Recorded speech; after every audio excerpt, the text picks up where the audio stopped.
Hare Krishna. Hare Krishna. Om Jnanatimirandhasya Jnananjanashalakaya Chakshurunmilitam Yena Tasmai Shri Gurave Namaha Nama Om Vishnupadaya Krishna Prishthaya Bhutale Shrimate Bhakti Vedanta Swami Iti Namine Namaste Saraswati Deve Gauravani Pracharine निर्विशेष शून्यवादी पाश्चात्य देश तारिणे वाञ्छाकल्पतरुभ्यश्च कृपा सिन्धुभ्य एव च पतितानां पावनेभ्यो वैष्णवेभ्यो नमो नमः जय श्री कृष्ण चैतन्य प्रभु नित्यानंद श्री अद्वैत गदाधार श्रीवासादि गौर भक्तवृंद हरे Krishna Krishna Krishna Hare Hare Hare Ram Ram Ram Hare Hare.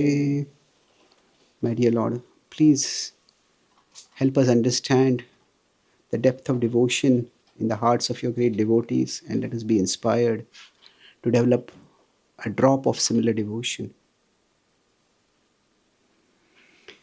Hare Krishna. Okay, this is a bit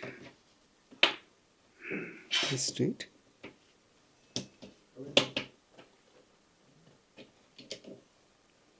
Okay.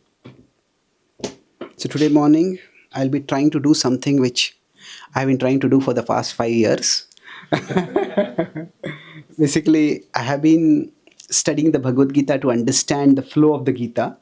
Similarly, I have been exploring the flow of the Bhagavatam. So, we are discussing Kunti's prayers. So, today morning I have prepared. I've been studying Vishwanath Chakravarti's commentary, and especially he talks about the flow between the verses. What are the thoughts going on? So, taking inspiration from there, I tried to prepare a retelling of Kunti's prayers, where what are the verses and what are the connection between the verses.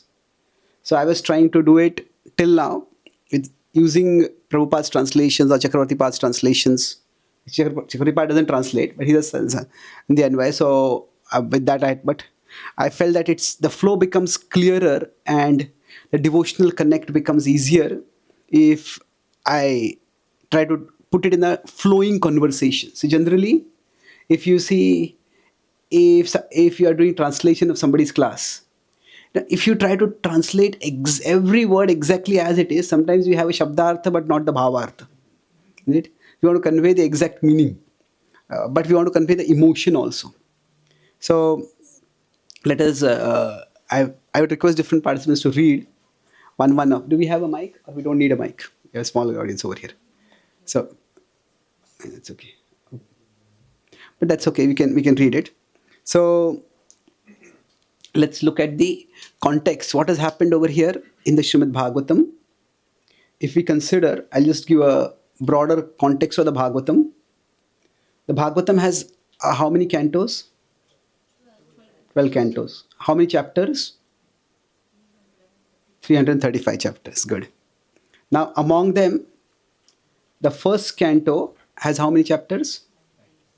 19 chapters. Now, if you see what is happening in the first canto, the core conversation, if you consider Bhagavatam is a conversation between Shukdev Goswami and Parikshit Maharaj. So now that actually starts from the second canto, from the first verse. Parikshit Maharaj asks some questions, and so Shukdev Goswami starts speaking from there. So now, from the first canto, from the first chapter, we can say that what is starting is the conversation between Suta Goswami and the sages headed by Shaunaka. So when that conversation starts, if you see this, let's look at the 19 chapters in the first canto. What is happening in the 19 chapters? That there is a build up toward that conversation. So first is there is the questions of the sages come in chapter 1.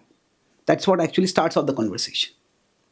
And then there is a quick answer in 1.23. That is, what the questions are asked, they are answered. So basically, you could say at one level, 1 to 3 is a quick QA, not a complete QA, but a quick QA. But then what happens is that this is a much more elaborate discussion. So then from 4 to 6, 4 to 6 is the conceptual origin of the Bhagavatam. Conceptual origin means that this is the Narada Vyasa Samvad. So Vyasa is actually dissatisfied even after composing the entire library of Vedic literature, and thus he says you should exclusively glorify the Lord. And then he's going to start that. So now interestingly, at the start of chapter 7, there are 5 verses which describe how after hearing from Narad Muni, Vyasadeva goes into Samadhi. And he says, Samadhina anusmara cheshtitam, that go into Samadhi and remember the pastimes of the Lord. So Jiva Goswami explains that these 7 verses which come in the first canto of the 7th chapter, these 5 verses in the 7th chapter, they start from how apashyat purusham purnam mayam chatadapashrayam. He sees, he enters into Samadhi and he sees that there is Krishna, there is Maya, and there is the Jiva. And then he sees that the Jiva is in Maya. The way to free the Jiva from Maya is the Srimad Bhagavatam. Anarthopashamam sakshat. So thus, that is the result.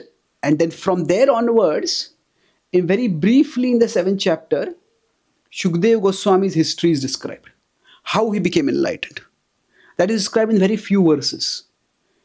And after that, the whole canto is actually giving us the background of Parikshit Maharaj. That why is this particular pastime coming up? Why he could have started Krishna's pastime if he wanted to tell from anywhere.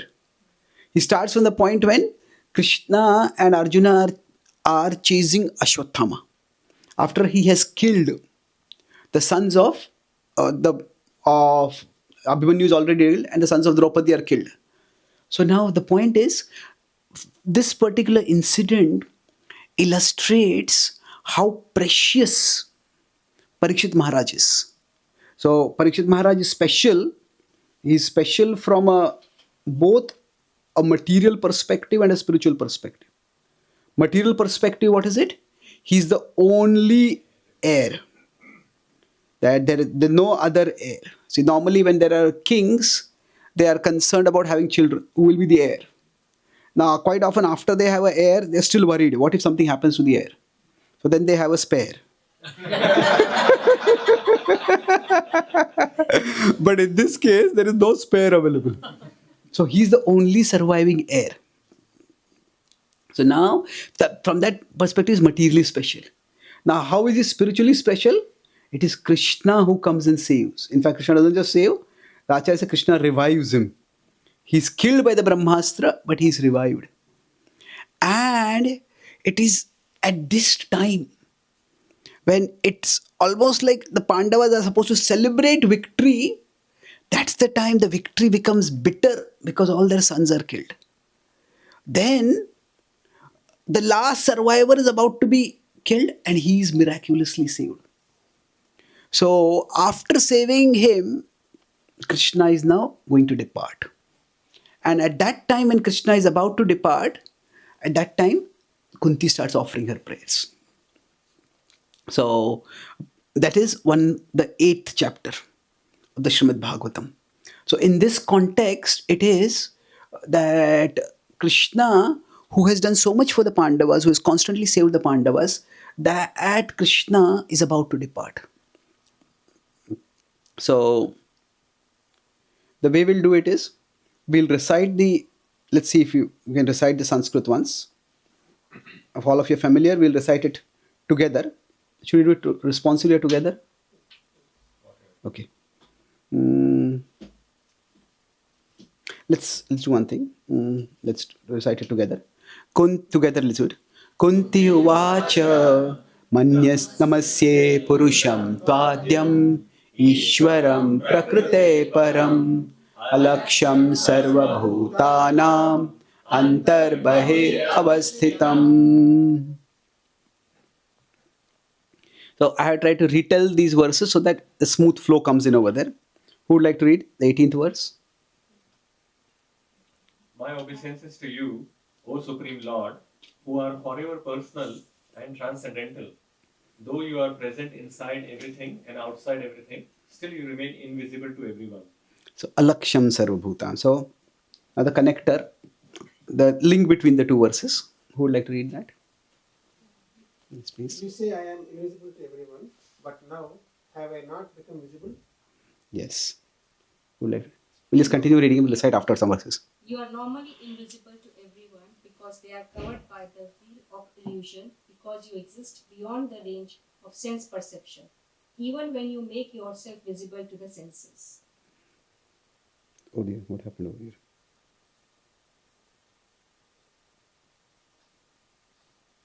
Okay, this is typo over here. That. So here what is happening? That what is the next verse? Next verse, Maya Javanika Channam Agyadhokshajamavayam.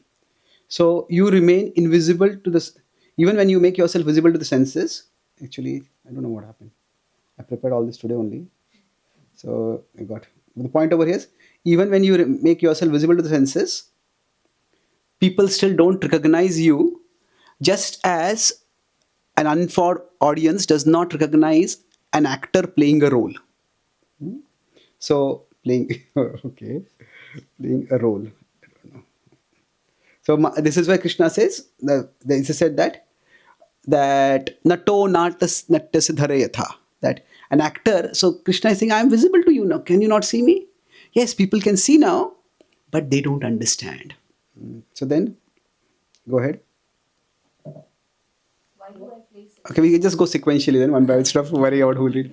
Everybody Why can do read. I play such a role? Yeah. Because you want to teach the path of bhakti, of divine love, to those who are wise enough to see that the spiritual matters more than the material, and those whose hearts are cleansed of unwise desires. They, being wise, can see you, but unfortunately, I, as a woman, cannot. Yes. The Bhakti Yoga Vidhanartham. You come to teach Bhakti Yoga. To whom? Paramhamsanam. That you become visible. Oh, what happened? Power is on.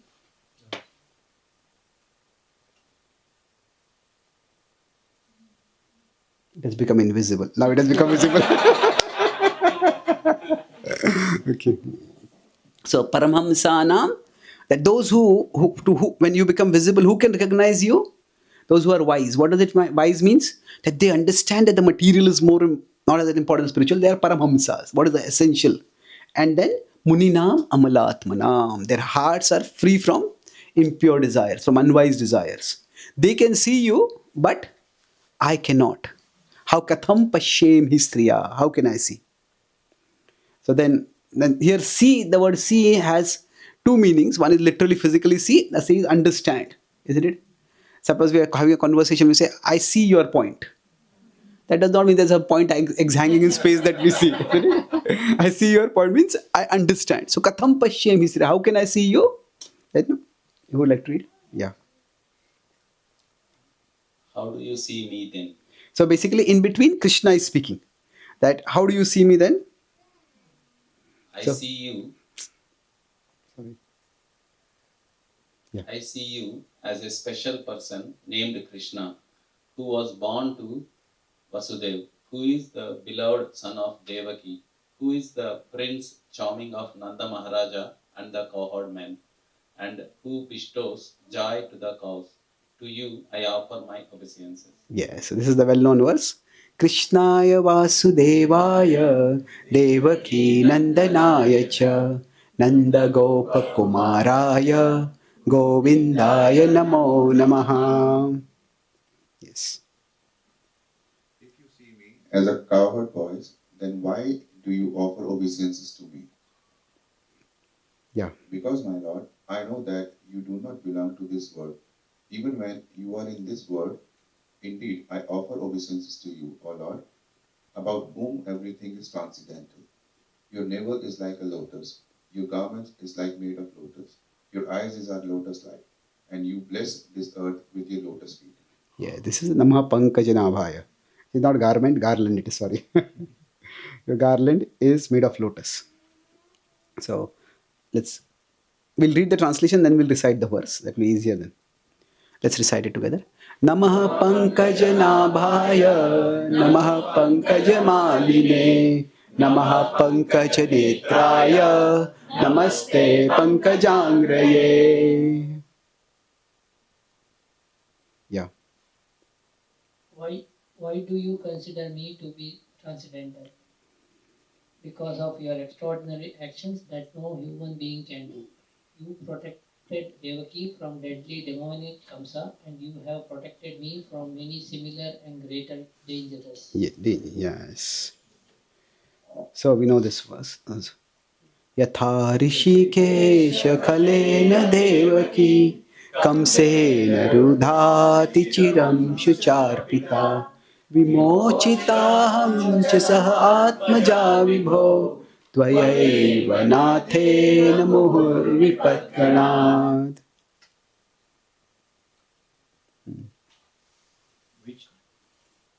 Which danger are you referring to? You protected my son Bhima from the poisoned cave. You protected us all from the fire that burned the palace in Varnavara. You protected all of us from cannibalistic demons when we were in the forest. You saved the honor of Draupadi in the vicious assembly. You protected my sons from countless weapons in the battle of Kurukshetra. And just now, my lord, you have protected my grandson from Ashwatthama's Brahmastra. Yes, great grandson. Vishan Mahagne Purusha Darshanat Asat Sabhaya Vanavas Krichrata Mridhe Mridhe Anek Maharathashtrato Dronyastataschasma Hare Bhirakshitaha.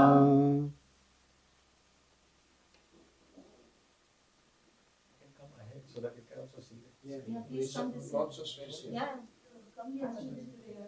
Okay, but others can come. What is it that you are asking from me now? I pray that all those calamities come again and again, because amid those calamities you come close to me, and the closer you come, material existence goes further away. Yes. Vipadah santo tashashva. Okay. Tatra tatra jagadguro bhavato darshanam yat syad apunar bhavadarshanam. What is wrong with material existence, especially when one has the comforts of material life? The things that bring comfort in material life, such as an aristocratic birth, riches, great learning, and good looks, intoxicate one with pride. Those thus intoxicated cannot call out wholeheartedly to you, O Lord.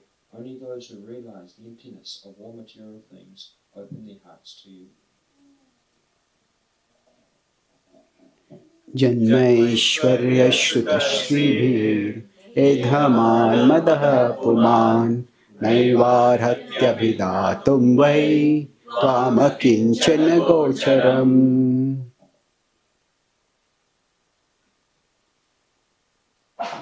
Why do people need to give up material craving to call out to my wholeheartedly?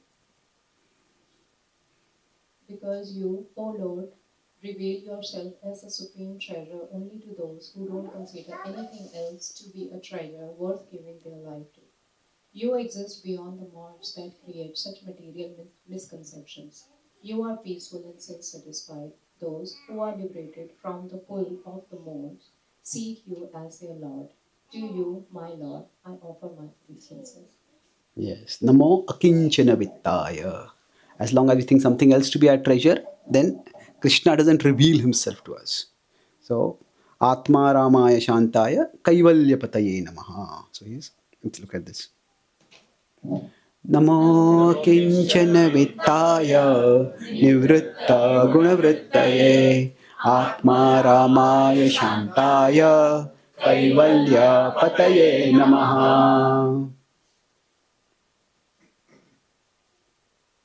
Yeah. If you consider me transcendental to the modes, how exactly do you see me?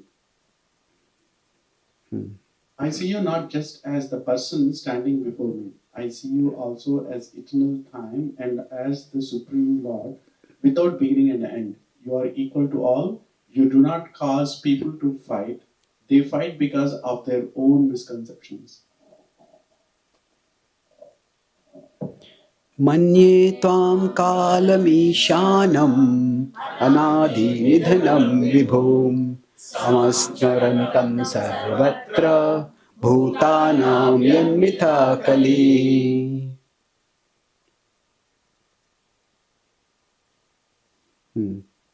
How can you say that I am equal to all when I took the side of your sons against the Kauravas? How you act, O Lord, cannot be understood by us finite and fallible human beings. Indeed, your actions are mystifying. Still, I know for sure that you have no bias against anyone, nor are you partial to anyone. You, my Lord, do not discriminate, you reciprocate. The unwise mistake your reciprocation to be discrimination. न वेद कश्चित् भगवंश्चिकीर्षितं तवेह मानस्य नृणां विडम्बनं न यस्य कश्चित् दयितोऽस्ति कर्हिचित् द्वेषश्च यस्मिन् विषमामतिर्नृणाम्. Now this is here from here is Kunti's, the connecting line from Kunti's. She's continuing a flow of thoughts. How you acted on the battlefield is not your only mystifying action. All your actions, right from your appearance, are mystifying. You, O Lord, are timeless and beyond birth. Yet you take birth. You are self satisfied and have no duty. Yet you carefully do all your duties. You are the Lord of the whole universe. Yet you appear within this universe as an animal, as a human being, as a sage, even as an aquatic. Such appearances of yours, O Supreme, are supremely mystifying. जन्म कर्म च विश्वात्मन् अजस्या कर्तुरात्मनः तिर्यन्द्र शिशु यादसु तदत्यन्त विडम्बनम्. So Kunti is continuing. Even your childhood activities are similarly mystifying. Yeah. When Mother Yashoda got angry with you because you had mischievously stolen butter and threatened to punish you and to tie you with a rope, your eyes becomes filled with fear. You could not longer meet her eyes. The tears from your eyes sprayed the mascara in them all over your face. Fear personified Quakes, like earthquake quakes. quakes in fear of you, O Lord, yet you were quaking in fear of Mother Yashoda. How can this action of yours be anything but bewildering and mystifying? Yes. This is Gopya dade tvai kritagasiddam tavad. Okay. Are you familiar with these verses or should we recite them responsively? Are you familiar or not so familiar? Okay, we'll recite it responsively then. Gopya dade tvai kritagasiddam tavad.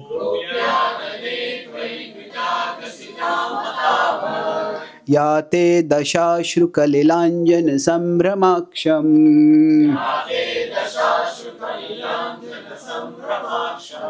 वक्त्रं निनीय भयभावनया स्थितस्य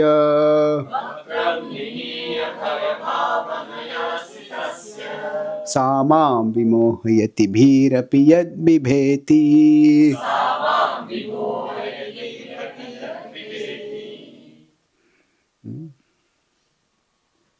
So, Even though people may be mystified about my appearance, they must have some conceptions about it.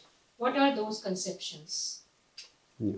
Some people say that you, O unborn Lord, take birth to glorify pious kings like Yudhishthir, or you appear to reward King Yadu, whose great devotion pleased you in the past, and so you appeared in his dynasty, though you can appear anywhere, just as a sandalwood appears in Malaya hills. केचिदाहुरजं जातं पुण्यश्लोकस्य कीर्तये यदो प्रियस्यान्ववाये प्रियस्यान्ववाये मलयस्य वचन्दनम्.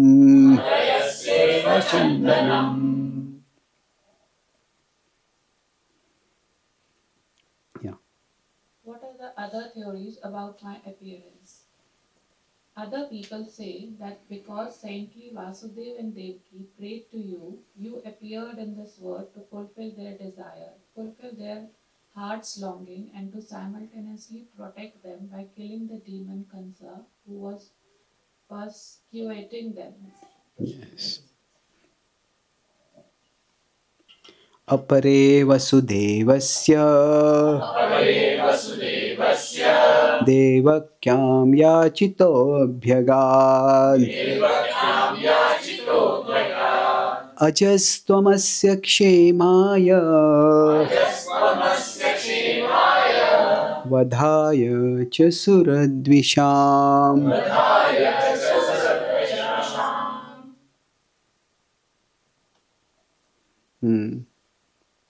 Beyond pleasing specific kings, is there any bigger purpose for my appearance?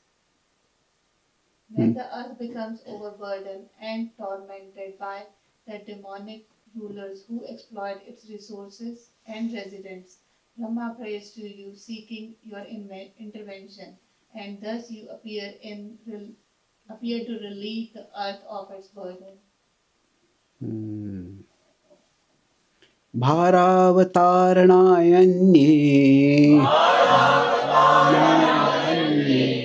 भुवो नाव इवो दधौ सीदन्त्या भूरि भारेण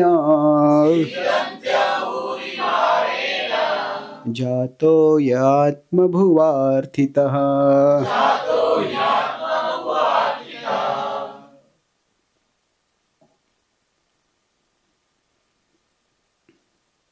Beyond such specific contextual reasons, is there any universal purpose of my appearance? Some people say that you appear to display your enchanting pastimes so that people who are attracted to worldly things because of ignorance and are caught in worldly bondage can hear about you, remember you, and thus become liberated from distressful material existence. So this is a purpose not just for that time. This is a purpose for all time. भवेस्मिन् क्लिश्यमानानाम् अविद्या कामकर्मभिः श्रवणस्मरणार्हानि करिष्यन् इति केचन.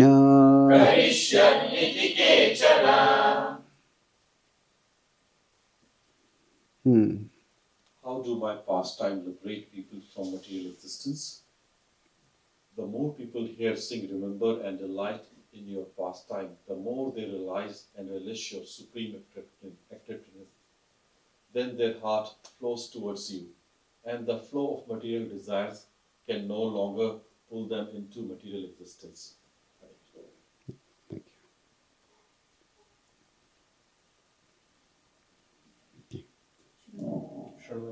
Sorry. We didn't decide this. Sorry. शृण्वन्ति गायन्ति गृणन्त्यभीक्ष्णशा गायन्त्यभीक्ष्णशा स्मरन्ति नन्दन्ति तवेहितं जना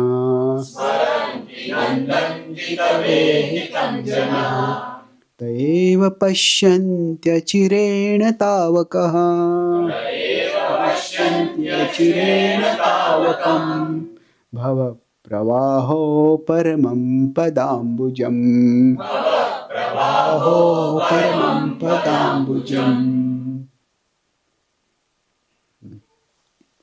I'm continuing my pastimes by now going to Dwarka. Why are you stopping me? You, O Lord, descend to protect. You have repeatedly and dutifully protected us from all dangers. Indeed, it is you alone who sustain our life. How can you abandon us now when the relatives of those killed in the Kurukshetra war still threaten us? अप्यद्यनस्त्वं स्वकृते हितप्रभो. Oh wow. What is happening with the setting? Most likely something in there.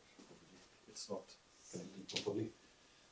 There is a syncing issue, something, so I have to refresh Okay, sure. it. Sorry about No that. problem. Going into sleep. When it goes to sleep, those of us who go to sleep wake up. अप्यद्यनस्त्वं स्वकृते हितप्रभो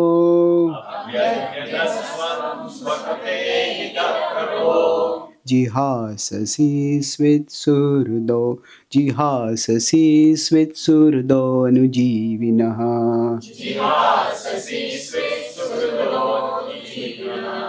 येषां न चान्यद्भवतः पदाम्बुजात् पदाम्बुजात् परायणं राजसुयोजितांहसाम्.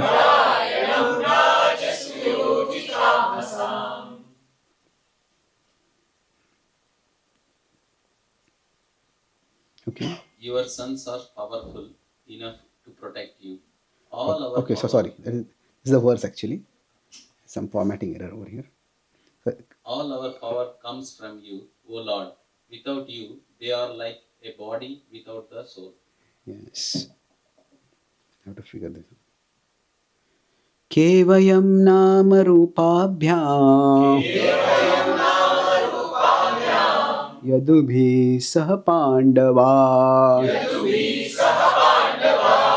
भवतो अदर्शनं यर्हि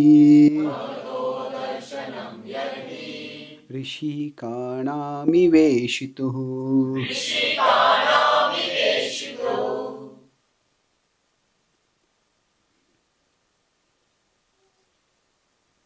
We may have a flourishing kingdom. The kingdom Sorry. You have a flourishing kingdom. This is all got messed up. Sorry. I was just preparing this when I was coming in the car. So some of the formatting. So yeah. You have a flourishing kingdom. So Krishna is saying you have powerful sons and you have a flourishing kingdom. The kingdom has no value if it is not anointed by your beautiful lotus feet. Yeah. Twice, coming twice. Okay, sorry.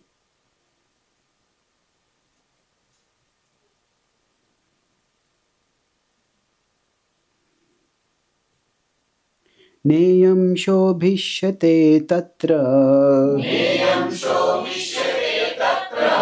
यथेदानीं Gadadhar त्वत्पदैरङ्किता भाति स्वलक्षणविलक्षितैः.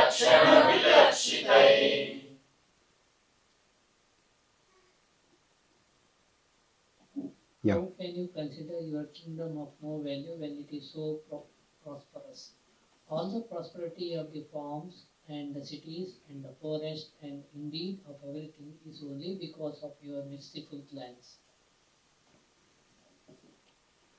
Sorry. इमे जनपदा श्रद्धा सुपक्वौषधिविरुधा वनाद्रिनद्यौ दन्वन्तो यैधन्ते तव वीक्षितै.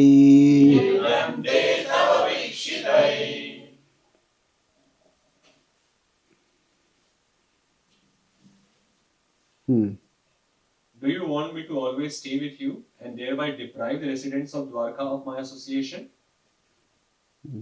You are right, O Lord. You are the Lord of the universe. You are the soul of the universe. Indeed, the universe is your body. Your love is universal and is meant for everyone. Please cut off my attachments because of which I want to restrict your love and think of it only in self-centered terms because of my attachment to the Pandus or the Vrishnis. अथ विश्वेश विश्वात्मन् विश्वमूर्ते स्वकेषु मे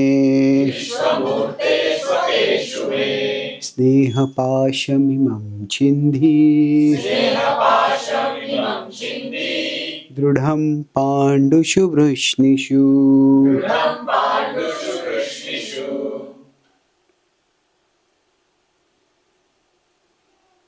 Yeah. What is it that you desire? Let my heart now always flow towards you, just as the Ganga always flows towards the ocean. Yes. त्वयि मेऽनन्यविषया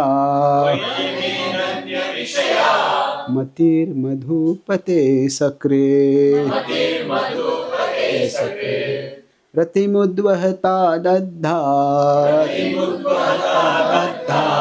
Gange वौघम् उदन्वती.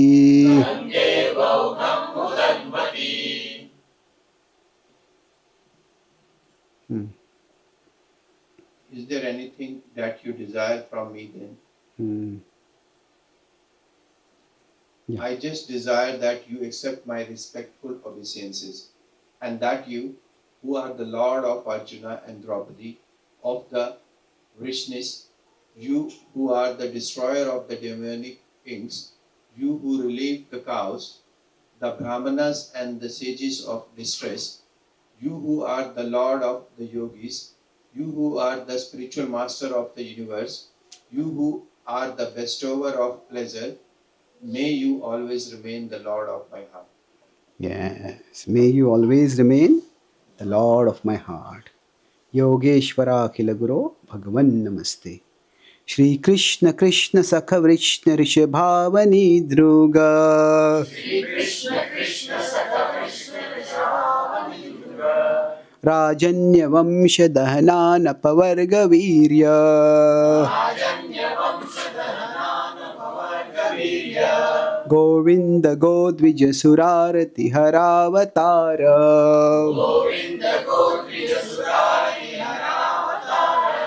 Yogeshwara Akhila Guru Bhagavan Namaste.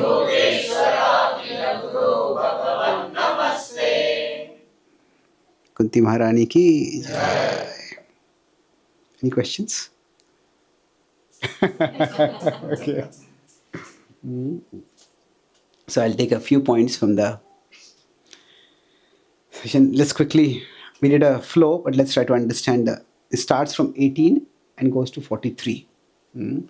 Now, in one sense, when we read the verses, there is a flow of thought over there. We can divide into themes and sections, and that's important. But what is also important is to understand the heart's emotion that is being expressed. So in one sense, what happens is while there is a flow of structure, and we'll discuss that structure, but beyond that, there is a flow of devotion. And flow of devotion is that what happens is that there's a danger, and in the danger, the Lord has protected her. So if you abandon us, who will protect us? But that protection is protection through presence, through personal presence. So initially it is, Lord, how can you leave us and go? In one sense, your prayer is, please don't go. Let's protect us, but the protection is through personal presence. And as it moves forward, finally it is through inner remembrance. That she doesn't demand the personal presence of the Lord when the Lord wants to go. He says that, may my consciousness always flow towards you. May I always remember you. So in that sense, this is a prayer of pure devotion, but within that also there is evolving pure devotion. That even when she says protect me, it is not just protect us.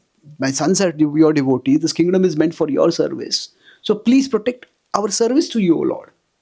And for protecting our service to you, we need your presence. But then even if your presence is not there, O Lord, let your remembrance at least be there. So that is the mood. At the end, Kunti Maharani actually does not pray anything from the Lord except, may you always stay in my heart. So this is the overall flow of thought within the prayers. Now, if we look at the prayers, in between, the most remarkable prayer in this is the 25th prayer, that is, may the dangers come upon me, she's saying.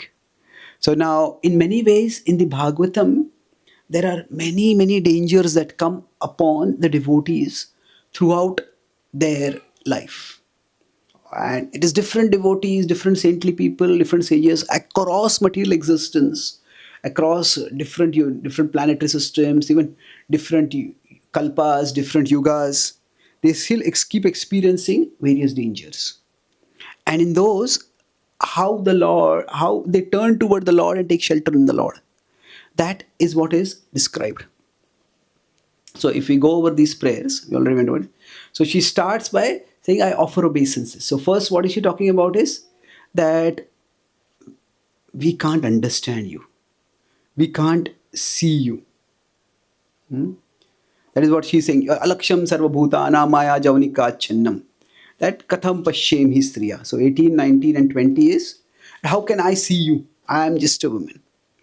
But then she says that, although I can't see you, in the sense I can't understand you, I have seen your wonderful pastimes. I have seen your Leela. And especially Leela in your protection and your protection. It is not just that you perform Leela, but you also protect. So she says that, I see you as ordinary people might see you, that you are Krishna, you are Vasudev, you are Devaki Nandan. But you, O Lord, are so much more than that. You're not just one person. You are actually the transcendental Lord who has come over here. Nama Pankajanabhaya. That. And then, how do you know you're transcendental? Because you protect.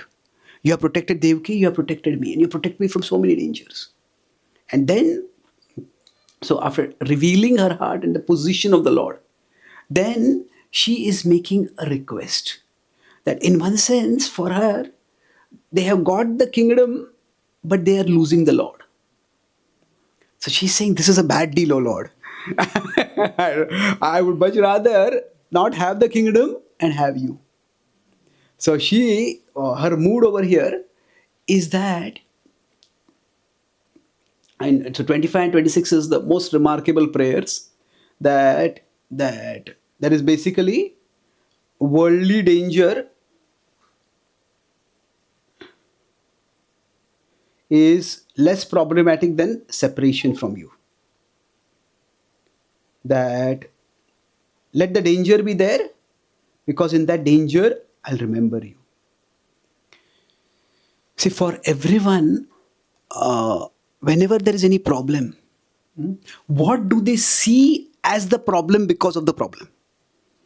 That shows their consciousness. So suppose somebody is the CEO of a company and the economy is going down and their company is in big danger. They'll be worried, naturally. But what are they worried about? They could be worried. I have a reputation as a very successful CEO. What will happen to my reputation if this company goes down? Or I have purchased a big mansion, and how will I pay the mortgage for the mansion? Or I have put my child in a expensive school. How will I pay for the child's school? Or I have 300 employees. what will happen to their livelihoods and their family? So now each of these is anxiety, but it's a different level of anxiety, isn't it? One is for one's reputation, another is for one's residence, another is for one's family, another is for one's employees. So when we are worried, what are we worried about? That shows our values. In one sense, our fears. What we fear reveals what we hold dear. Hmm? What we fear reveals what we hold dear. Hmm? So Kunti, her fear, it reveals this, what she holds dear. So for her, in one sense, the Kauravas had been fighting for the kingdom, and they had committed so many atrocities to gain the kingdom, and now the Pandavas have that kingdom. But she's saying, no, this is not what I want, O Lord. I want you. So in general, when we look at life, there is material well-being. Material well-being can be not necessarily as prosperity, but basic health and financial security and those things. And there is spiritual well-being.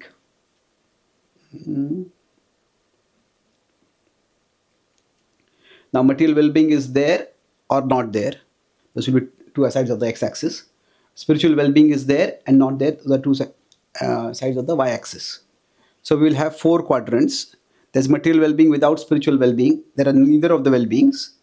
There is spiritual well-being without material well-being, and there is both material well-being and spiritual well-being. So if you consider these 4 quadrants, which of them is the best? Clearly, 4th. Now, if you consider, this is where the Gita talks about. 18.78 is that where there is Krishna yatra yogeshwara, Krishna yatra partho dhanurdhara, tatra shrir vijayo bhutir dhruva nitir matir mama. Your material well-being also and spiritual well-being also. We'll explore that a little bit more. Now, among these 4, which is the worst? Yes. All of them are problematic, but relatively speaking, if we could say in the second, all of them are bad, but in the second, what is happening is, in all these other 3 quadrants, there is distress. How do I put it? There is going to be some distress. Is it true? In material well-being but no spiritual well-being, is there distress? Well, there will be, the distress will be more, inner emptiness will be there. Person has everything but still they are not happy. There'll be, something is missing in my life. Now if there is no material well-being nor spiritual well-being, then this is total misery, you could say. It is like, inner emptiness means, you could put it here. Here it is invisible misery. Much of the Western world, if we come from India, for example, there is so much prosperity here, relatively speaking. Basic amenities work quite well. And in the West, if somebody is poor, they say, oh, I'm so poor, I have to live in my car. And you have said, you have a car, how can you be poor? So the idea is that there is a certain level of well-being over here, but at the internal level there is so much distress. At the mental level there is so much agony, so much angst, so much loneliness. So material well-being may be there, but without spiritual well-being there is invisible misery. Now there is visible misery over here. Somebody is miserable and you can see that they are miserable. Now, if there is spiritual well-being, that means that devotee is connected with Krishna, that devotee is absorbed in Krishna. So we could say here there is invisible peace. Internally there is peace, although externally there is strife. Internally there is joy, but externally there is pain. Okay. We come from 2 to 4 now, hopefully. Now here, there is visible peace and joy.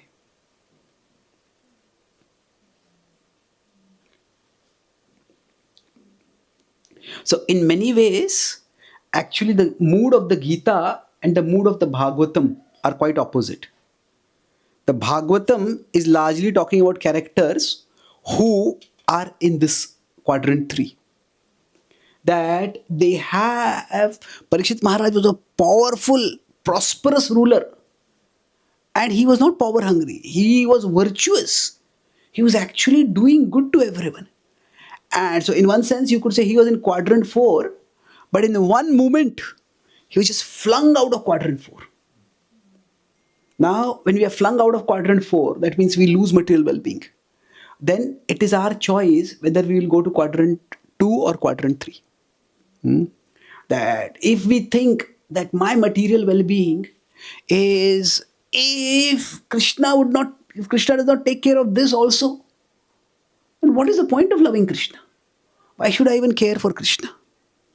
And then we may ourselves go into quadrant 3. So, but Parikshit Maharaj, he chose to take shelter of Krishna. So, in one sense, our material well-being is not really in our control. We would like to be in 4, but sometimes 4 or we would like to be in 4 or 1. We would like to be in 4, but we may be forced out of those right quadrants into left quadrants. Things can change. But what we cannot necessarily control our material situation, but we can control our spiritual situation. So in that way, we can try to be in Krishna's shelter.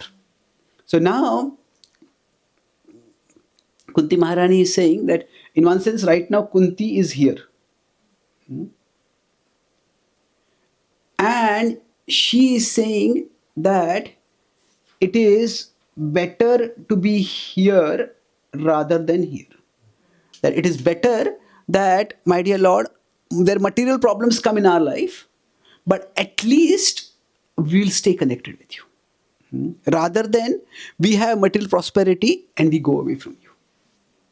Now, this is a broad conceptual map, but there is a subtlety in it.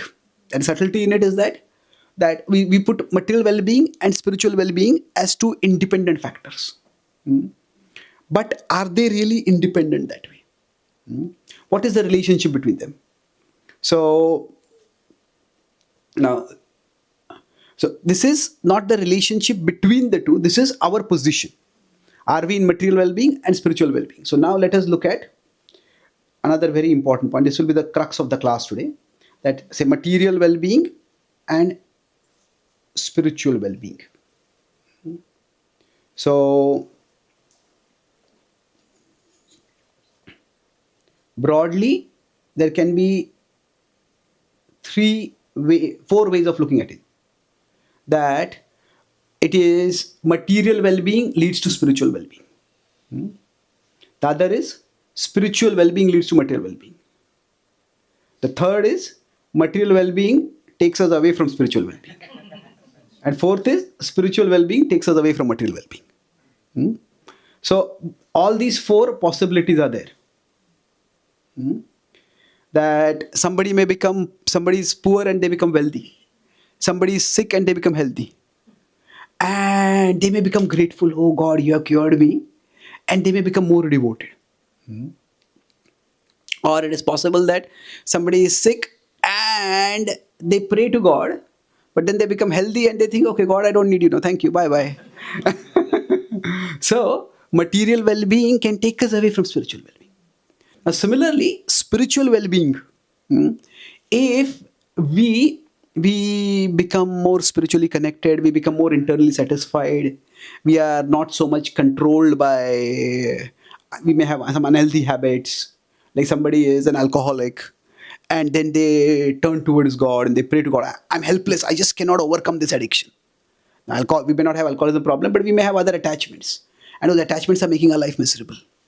And unhealthy habits. We turn to God and pray to God. And then we take shelter of God. And then that shelter frees us from the things that were destroying our material life. And then spiritual well-being actually leads to material well-being. isn't it? In those cases. Now, is it also possible that spiritual well-being can take us away from material well-being? That depends on how we are going to define material well-being. Yes, like somebody may renounce the world, somebody may neglect the may turn away from the material side of life, and they may say, okay, you had such a bright career and a bright life, you left it all. So that may appear as if you don't have material well-being. Now, that is only an appearance, in the sense that the person is spiritually actually well connected. So all these four possibilities are there. And Kunti, so in one sense, when we are, if we are here, now we would like to have, ideally speaking, like we can have only one, or we can have only material well-being, we can have only spiritual well-being, we can have both material and spiritual well-being.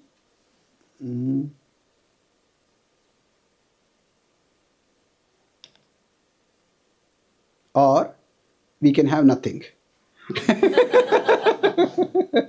Isn't it? So now when we are in this situation, for a devotee, that when in material life there are ups and downs, so especially when there are downs, at that time the Bhagavatam offers multiple examples of how we can stay connected with Krishna. So I'll come back to this point when we conclude the class, but let's go over the flow over here. So we're talking about how worldly danger is actually far worse than separation from you. If there is union with you, then even if there is danger, it doesn't matter. That's what she's saying over there. And then, so in one sense, the prayers, what is happening is they are both personal and philosophical. She's talking about philosophical themes, but it is in a very personal context. So then after that, the whole theme till 35, Karishniti Kechana, that, which is the verse? Shravan Sparanarhani Karishniti Kechana. Yes, 35. So 36. So till 36 over here, what it is, that your actions are mystifying. That is the broad theme over here.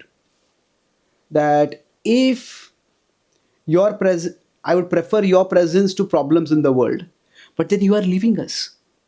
So her mood is that, my dear Lord, you, when you come, why you come, when you go, why you go, this is all mysterious. We can't perceive it. Now the idea of this mysteriousness is that sometimes for us in this world, the Lord may descend and the Lord may protect us from danger. And the Lord does come to protect from danger. If you see, in one sense, the reasons she is giving for, why, let's explore this a little bit more, this section, that in between she talks about the reasons for the Lord's appearance. So if we move from, it's 33 to 36, if I'm not mistaken. 33 is that you come, 32 is that why do you come? So 32 to 35 is actually talking about material protection. That there are kings who desired you, there are demons who are troubling certain devotees, there are demons who are troubling the earth itself. And you come, so your appearance is for material protection. But the last verse is for spiritual protection. That you come, O Lord, to protect us by giving us means to remember you. And if we remember you, we'll become attracted to you. If we become attracted to you, then we will no longer be attracted to this world. And thus, that will be the perfection of life. So this is where it's her talking about the Lord's appearance, that is more philosophical. After she talks about the Lord's appearance and the reasons for the Lord's appearance, then she moves to, okay, so you come and you go. You are Swarat. So you are here, and she's saying, please don't go. So the Lord will say, I have given you a powerful children, I have given you a extensive kingdom, I have given you a flourishing kingdom. Why do you not want me to go? He says, my dear Lord, You are much more important. You are what gives value to everything else. So it's interesting, there's a contradiction in one sense. At one level, she is saying Janma Ishwara Shuta Shribhir is all material comfort and material prosperity. Since they actually take us, or they take away the impetus to call out to you. Hmm? But then she's also saying that prosperity. She talks about Supakva Ushidi Virudha. She said that there are the forests and the rivers and the farms. They're all flourishing. The kingdom, they're all flourishing. And she said, this is your mercy. So if material comfort and material well-being and material resources, they take away the impetus to go towards, to call out to you, then why would the Lord give them to you, us, and why would those be, the Lord giving them to us be considered His mercy? I hope the contradiction is clear over here. That the contradiction in these, it's not so much a contradiction as it is a paradox. The contradiction is in 25-26, she is saying material things are unfavorable. They are pratikul. And pratikulyasya varjanam. That these things are to be given away. That we should give them up. But then the same thing she is saying from 38 to 40. Let's see quickly the verses. In 3 verses she talks the power of my sons, the prosperity of my kingdom, the presence of the kingdom, the prosperity of the kingdom, 38 to 40. So she is saying that material things are because of your presence, your mercy, your glance. Ultimately, it is your arrangement. So if something is unfavorable, then why would the Lord give it to us? So how is it? So then ultimately, he says that it is not that material things are the problem.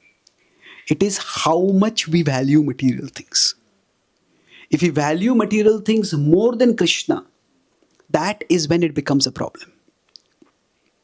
So in our tradition, there is this last point I'll make, and you can have questions. There is artha. Artha, for example, is money. Dharma, artha, kama, moksha. Artha is of importance. Now, does money bring happiness? What do you think? Yes. Those who say no, only people who have money say no, that people say money doesn't bring happiness. So now, yes, to some extent, artha is important. If we don't have food and we get money to buy food, of course, money is important. It is valuable. If we are sick and we don't have money for medicine, and we get medicine, money is valuable. So artha is important. It is not that we have to devalue artha. But all material things are useless. No. It is, the problem is when we start treating artha as paramartha. When we start thinking a material thing to be the most important thing. When artha becomes the paramartha, that leads to anartha. So artha becomes paramartha. So for example, if we can say, we call it paramartha. If money, wealth becomes paramartha, if wealth becomes the paramartha, that leads to lobha, that leads to greed. See, we all need some amount of control in our life. But if the control becomes the paramartha, that leads to anger. We all need respect. Nobody likes to be disrespected. But when respect becomes the paramartha, that leads to ego, that leads to arrogance. Now, the male-female attraction is natural in the world. That is what leads to reproduction. That is what leads to continuation of the species. But then, when that becomes the paramartha, then there is paramartha means this is all that I want and there's nothing else that is important. The male-female attraction, when that becomes the paramartha, then that becomes lust. That becomes lust, which is Krishna himself says dharma, artha and kama. Kama is not a bad thing. But when that becomes the supremely important thing in life, at the cost of everything else, then that leads to anartha. So she is talking about this from two different perspectives. That if artha is going to take me away from paramartha, then I don't want artha, Lord. But then when the artha is there, she is remembering this artha is coming from you, O Lord. This artha is because of your blessings. This is coming from you, and it is not only coming from you, it is you who give value to it. It is you who make it valuable. So Maya in the Chatushloki Bhagavatam, Rute artham yat pratiyeta na pratiye chatmani. That he says, what is Maya? Maya is to see as artha, something as valuable, something without seeing its connection with the Lord. So something is valuable, we cannot deny its value. Different people have different talents. Different people have different opulences. The opulences are real. But when we fail to see the connection of that thing with the Lord, then that is when it leads to anartha. See, when Ravan first saw Sita, now he had heard about the beauty of Sita being described by Shurpanakha, but when he saw her, he was completely captivated by her. And then when he spoke to her, he said, oh Sita, after designing, after creating your body, the creator must have retired. Because there is nothing else more beautiful than your body. So it's interesting, he's remembering the idea of a creator. But he's thinking that, he's remembering but thinking this is just for my enjoyment. When I read that passage in the Ramayana, I remembered a old Bollywood song.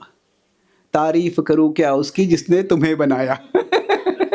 Now the idea is that there at least, it's a mundane song, but the idea is that at least there is some remembrance that there is some higher being. So the attractive things in the world are also like Shri, beauty. We can call beauty as Maya. But beauty is also due to past karma. Isn't it?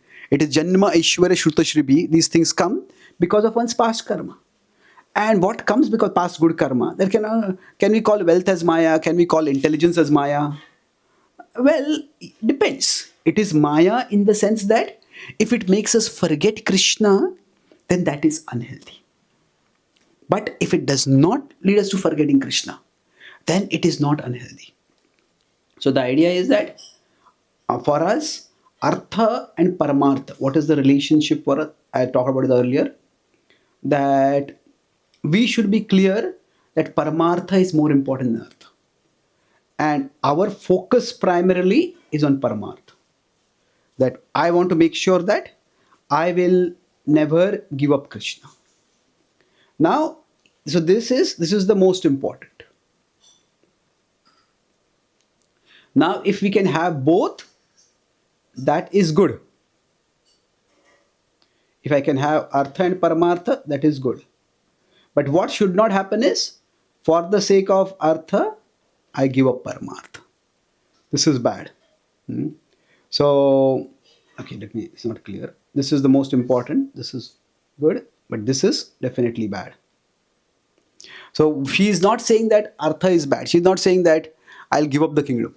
The kingdom, they have fought for the kingdom, they have got the kingdom, but the kingdom should not be at the cost of their relationship with the Lord, their absorption in the Lord, their devotion to the Lord. So even when we are practicing bhakti, when we are trying to serve Krishna, now for us, material well-being, as I said, is a tool for serving Krishna. If a devotee has a lot of money, they can buy a large house and they can have beautiful deities, they can have programs, they can host devotees. If a devotee has a lot of money, they can contribute to building a temple. A devotee has some charisma, some ability, then they can attract people to Krishna. Then they can have people who listen to them, and through them they can make plans to serve Krishna. So in one sense, as devotees, the Artha and Paramartha is that a devotee wants Artha. So we see, it's like, okay, this is the same point being elaborated. As devotees, we see that Artha comes, Krishna is the Paramartha. Artha is coming from Krishna and is meant to be used for Krishna. So both are there in terms of the Jnanendriya and the Karmendriya. In the Jnanendriya, we see that this Artha has come from Krishna, and in the Karmendriya, we use it for the service of Krishna. So what we have is Krishna's gift to us. And what we do with what we have is our gift to Krishna. Hmm? So this is Krishna's gift to us. And this is a gift from us. Now, quite often, what happens, we want to offer a very big gift to Krishna. We want to do very large things for Krishna. But then, if we don't have those large things, then we start craving and slaving for those big things. Now, we may say, I want to offer it to Krishna only. But then, sometimes we start craving and slaving for those big things. Big things could be, okay, it could be, oh, I want to build a very big temple for Krishna. I want to do a grand program for Krishna. All those are good things. But while craving and slaving for those things, if we become so caught in that there's atyahara prayasasya. If there is over endeavor, so I'll conclude with that point. What does over endeavor mean? See, when we are trying to offer, bhakti means we want to make offerings to Krishna. That is separate over here. This is the last quadrant over here. So offering is, we want to offer the world to Krishna. But we also want to offer our heart to Krishna. Our heart means internally we are happy. Krishna, I am blessed that I am with you, that you are in my life and my life is meant for you. So that is the most important thing. Now, if we can offer both to Krishna, the world is, we can say, material well-being, and our heart is spiritual well-being. It's something similar, but slightly different focus over here. That here the focus is not just material well-being, but here it is offering to Krishna. So now, if we can offer the world to Krishna and the heart to Krishna, both, we can be grateful. Because we remember that it is Krishna who has given this to me, and it is Krishna whom I am offering it back. So Prabhupada writes in the purport of 2.56 that Dukkeshu anudvignamana sukheshu vigata spruha. He says that if a devotee gets material well-being, a devotee is grateful. Krishna, you have put me in such a comfortable situation so that I can serve you better. A devotee is grateful.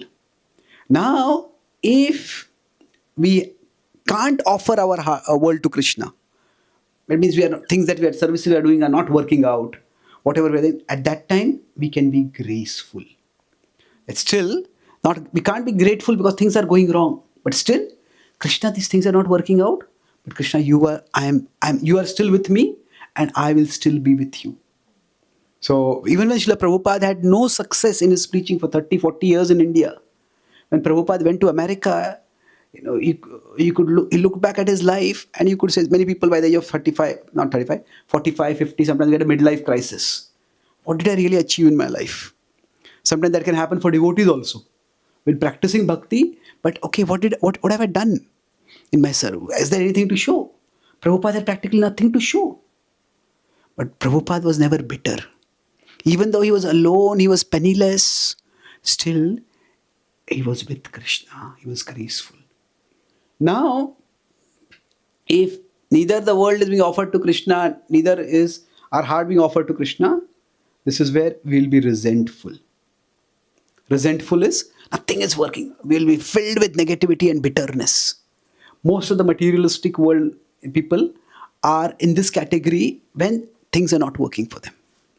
Now, sometimes as devotees, we may offer the world to Krishna, but if our heart is not being offered to Krishna, we will become prideful. Pride is, I have done so much for Krishna. It is I who am so special.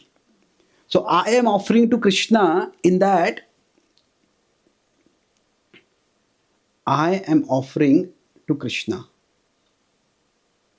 So in this, what happens? The I becomes so big and the Krishna becomes small. So that is not a healthy situation to be in. So sometimes, now it is not a bad thing. Like somebody has material wealth and they offer it to Krishna. And somebody has some material ability. Somebody can sing and they sing very nicely and they're proud of how nicely they sing. At least they're offering to Krishna, that is good. But the problem is that from this quadrant, if you see, we have going up here. It's going up it is a bit tough. Relatively going this way, it's easy. That, okay, I'm doing so much for Krishna, but why are people not praising me? See, if my heart is not offered to Krishna, then what happens? If my heart is not offered to Krishna, I'm doing worldly things and I'm doing big things. But ultimately, worldly things don't bring us happiness.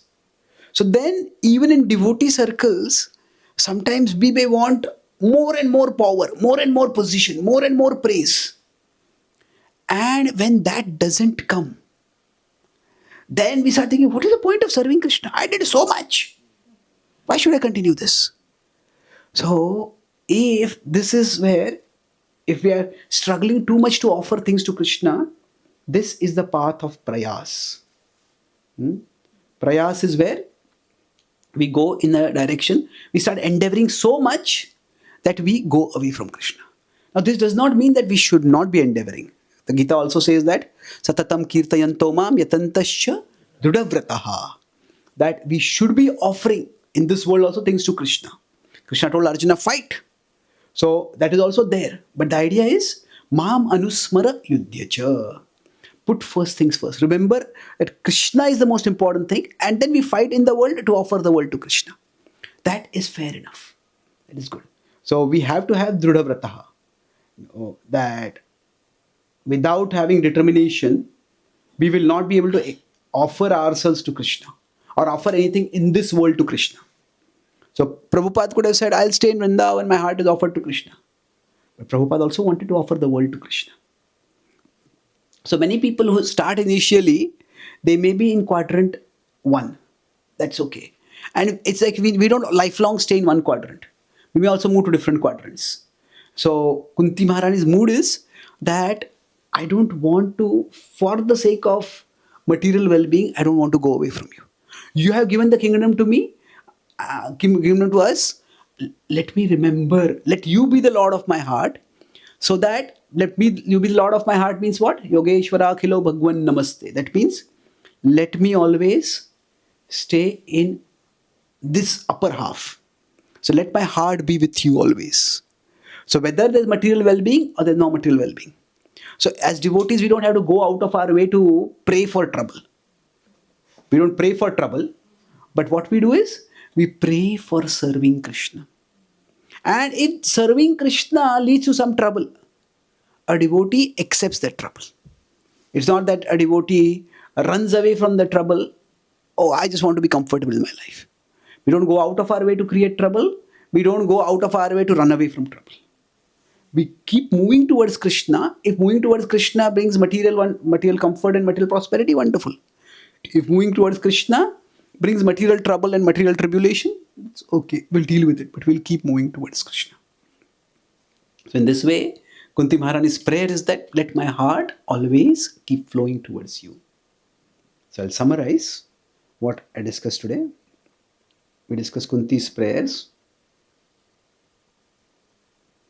And I discussed 3 main parts in it. And with this context, we discussed how this is the very significant event, that the only surviving heir, the only heir was in danger and has been protected, has just been saved. And it is the Bhagavatam is preparing. The Bhagavatam from 1.7 to 1.19 is actually describing Parikshit Maharaj's backstory.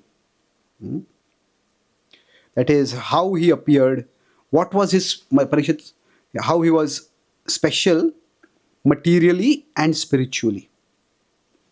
Materially he was special because he was the only heir. Spiritually, Krishna personally protected him.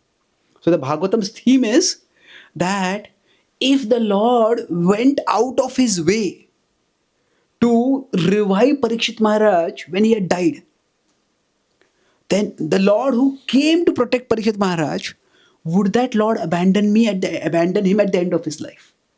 When he's cursed and he's suddenly going to die. So, no, that Lord has not abandoned him. That Lord is there with him. So, that will be revealed how the Lord is there with him in the form of the Bhagavatam. But his special position is being talked about. And then we discuss the prayers, how the prayers from 18 to 43, there is evolving devotion. That evolving devotion means that initially she is saying, oh, there's great danger. Your presence is protecting us. So protect us. It is what will protect us is your personal presence. So please don't go away from us. And even if the prosperity goes away, that's okay. And finally she says, inner remembrance. That is the most important thing. That is what we want more than anything else. And then in her prayers, the prayers are both a combination of, there is philosophical prayers and there are personal prayers. So she seamlessly views between her personal situation and the philosophical reality. So for example, when she talks about the Lord's appearance, and she's saying the Lord's so bewildering Leela. When she's talking about it, bewildering Janma and Karma, both. So the point of she's making is that your staying or leaving, that is the relationship for her. So my dear Lord, how can you leave us when we need you so much? That is the relationship she's putting with the philosophical aspect of an analysis of the Lord's pastimes. And then finally, we discussed how for us the material welfare, material well-being, and spiritual welfare or spiritual well-being. So we discussed what is the relationship between the two. There are 4 possibilities. Through material well-being, we can go towards the spiritual. Through spiritual, we can come toward the material. Because of material, we may go away from the spiritual. Because of the spiritual, we may go away from because spiritual welfare, we may go away from the material. So what we want to focus on is, if we are here, we want to ensure that our priority is that we are always connected with Krishna. Now, if we have both, that is great. But what we don't want to do is, we don't want to give up spiritual well-being for the sake of material well-being. That's why we see this paradox in Kunti's prayers also, that this 25-26 is, it seems material well-being is bad. It's bad. It takes us away from Krishna. But in 38 to 40, she is saying, it is, material well-being is your mercy. So if it is your mercy, then how can we see it as bad? We can't see it as bad. So the idea is that Artha should take us toward Paramartha and not away from Paramartha. So we will discuss the last, even in Bhakti, when we are trying to offer, what we are trying to offer, we offer our heart and offer the world. So it's best if we can offer both. That's when we can be grateful. As devotees, we try to be in the situation, but if we can't, we don't want to become bitter. We want to stay graceful. We don't. Otherwise, if neither is being offered, then we'll become resentful. Only the world is offered and the heart is not offered, then we can become prideful. So many devotees, when they try to do a lot of service for Krishna, then if they go in the zone of prayas, then what happens? They have a very sincere urge to serve Krishna, but when you start talking with them, as soon as they open their mouth, there is so much criticism of everyone. There's criticism of the institution, criticism of other people, this person like this, that person like that person like that. Now, they may sincerely want to serve Krishna, but in trying to offer the world to Krishna, they are making their heart unofferable to Krishna. A heart filled with bitterness, heart filled with criticism of devotees, how can that be offered to Krishna? So yes, we want to do wonderful projects for Krishna, but the most important project is offering our own heart to Krishna. Thank you very much. Hare Krishna. Kunti Maharani ki jai. Srimad Bhagavatam ki jai. Shri Prabhupada ki jai. Gaur Premanandi. Any questions or comments? Yes, please. Hare Krishna Prabhuji, again, thank you very much for a very, very nice class. The last part about being grateful and not becoming prideful. What are some practical tips we can have to actually stop ourselves from not becoming resentful or prideful?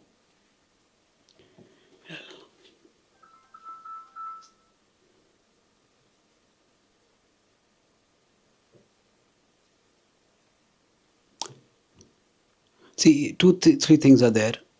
One is, sometimes we think about control, discipline, detachment. Now all those things are important. They are all acts of force. Like control your attachments. Don't control yourself. Don't seek pride. Huh? But instead of control, we can just focus on curiosity. Curiosity means just look at our own experience. That what actually makes me happy. So if we look at our own life, we may have achieved something very wonderful in our life. But just achieving that wonderful doesn't bring us happiness. It is when we are with not just people who praise us, but people who actually understand what we have done, what we have sacrificed, who understand our values, and who truly value us. So that's what actually gives us happiness. So if we are curious about our own experience, see, our mind may say, "Oh, eat this, buy this, watch this, achieve this, and then you will be happy." And we sometimes just rush along those definitions. But athato brahma jigyasa is actually inquired. Just be curious. I worked so hard to get this. Does this really make me happy? So what are the happiest moments in my life? If you look at them, those are not the moments when we achieved something. Certainly, achievement can give us happiness. But it is often that when we put in some effort to achieve something, then we feel deeply satisfied. Just like anything in our life, if I am here and the world is here. So, what happens when we get something that is achievement? Now, when we give something that is commitment. Now, among these, when we talk about, say, fulfillment, what really helps us to be happy in life? Now, we can say that it is when I achieve something, I'll feel fulfilled. But actually, achievement that has come without any commitment, that does not bring any fulfillment. It like, unless I have done something meaningful, I have put in some effort, then I really feel, oh, this is something important for me. I made some sacrifice for this, and then what I got, that's what brings fulfillment. So generally, when we feel envious of others, oh, this person is being praised, this person is getting so much fame, this person is getting so much this thing, that thing. So we always feel, for me, I make so much effort and I get nothing. And this person makes no effort and gets everything. So we often feel like that. But the reality is that everybody has put in effort. Now we can say some people have put in effort in the past lives. But it's very few people who can stay successful for a long time based on past karma alone. See, past karma gives some ability, no doubt. And some people may have extraordinary talent. Some people may have extraordinary resources. But still, if somebody has been successful even for a reasonable amount of time, they have done something right in this life also. So generally, when we feel envious of others, that's the flip side of when we feel prideful. I am so good, and if you're not proud, if we don't have anything to be proud of, then we become envious of those others who have something. So generally, when we feel that when we feel envy, I'm talking the other side, we are mostly envious of others' achievements. We are never envious of their commitments. So if we shift our focus that actually happiness comes, fulfillment doesn't come simply through achievement. Fulfillment actually comes through commitment that leads to achievement. So we all want to achieve some things in life. We don't want our life to just be doing nothing. But it is sometimes what we become envious is, we just look at others' achievements and we say, oh, I haven't achieved anything, and we feel insecure, we feel worthless. Or if we achieve something, we become proud. But it is that what Krishna gives us is important. But what we give to Krishna is actually even more important. Like I may have a good memory, and I may quote a lot of Shastra, and I may impress everyone. And people say, what a scholarly person, or what a great devotee, knows so many shlokas, has so much. But if I have not put in the effort to study Shastra, actually, if I am not committed to Shastric study, my speaking on Shastra will give others spiritual happiness, but through speaking Shastra, I am seeking material happiness. Isn't it? I am seeking praise and fame and glory. And my happiness will not come, because if I don't have anything to speak to others, or if I don't have anyone praising me for what I'm speaking, I'll have no happiness. So in one sense, the fulfillment comes not so much from the achievement, it comes from the commitment. So karmanye vadhikaraste ma phaleshu kadachana. That doesn't mean don't care for the fruits. Just what we put into the world is put into the world for Krishna's sake, of course, in this case. That is in our control. What we get from the world is not in our control. So karmanye vadhikaraste ma phaleshu kadachana. What it, in one sense, it means is that don't become so worried about the phala, which is the achievement, that you become distracted from the karma. Do your karma and the phala will come in its own way. Does that answer your question? Thank you. Any last comment or question? Hare Krishna Prabhuji, just a comment. Thank you so much for very clear, giving us very clear understanding. It makes me feel that whatever I'm doing, I'm on the right path. So every lecture I attend, I feel like yes, I should continue. Thank you so much. Yeah, happy to yourself. Hare Krishna. The Prabhupada ki jai. Gaur Premanande. His Grace Chaitanya Prabhuji ki.